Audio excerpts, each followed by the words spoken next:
Good evening, everyone, and thank you very much for being here for Centre Boli, a charity that myself and Prince Saiso created all the way back in 2006 to honour our mother's legacy in supporting those affected by HIV and AIDS.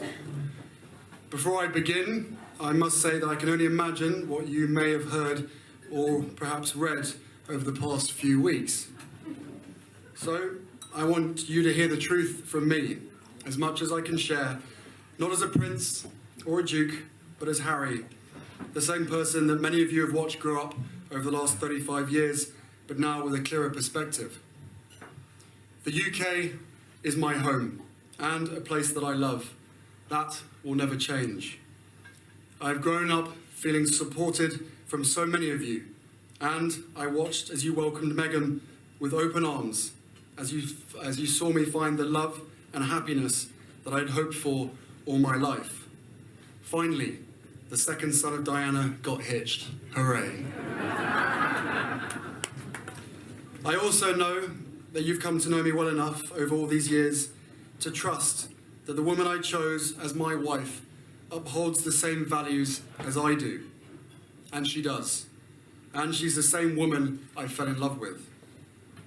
We both do everything we can to fly the flag and carry out our roles for this country with pride. Once Meghan and I were married, we were excited, we were hopeful, and we were here to serve. For those reasons, it brings me great sadness that it has come to this. The decision that I have made for my wife and I to step back is not one I made lightly. It was so many months of talks after so many years of challenges. And I know I haven't always gotten it right, but as far as this goes, there really was no other option. What I want to make clear is, we're not walking away. And we certainly aren't walking away from you. Our hope was to continue serving the Queen, the Commonwealth, and my military associations, but without public funding. Unfortunately, that wasn't possible. I've accepted this, knowing that it doesn't change who I am or how committed I am. But I hope that helps you understand what it had come to, that I would step my family back from all I have ever known, to take a step forward into what I hope can be a more peaceful life. I was born into this life, and it is a great honour to serve my country and the Queen. When I lost my mum 23 years ago, you took me under your wing. You looked out for me for so long, but the media is a powerful force. And my hope is one day our collective support for each other can be more powerful, because this is so much bigger than just us.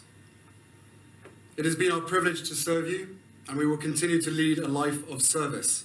So in that respect, nothing changes. It has also been a privilege to meet so many of you and to feel your excitement for our son Archie, who saw snow for the first time the other day and thought it was bloody brilliant. I will always have the utmost respect for my grandmother, my Commander-in-Chief, and I'm incredibly grateful to her and the rest of my family for the support they have shown Meghan and I over the last few months. I will continue to be the same man who holds his country dear and dedicates his life to supporting the causes, charities and military communities that are so important to me. Together, you have given me an education about living. And this role has taught me more about what is right and just than I could ever have imagined. We are taking a leap of faith, so thank you for giving me the courage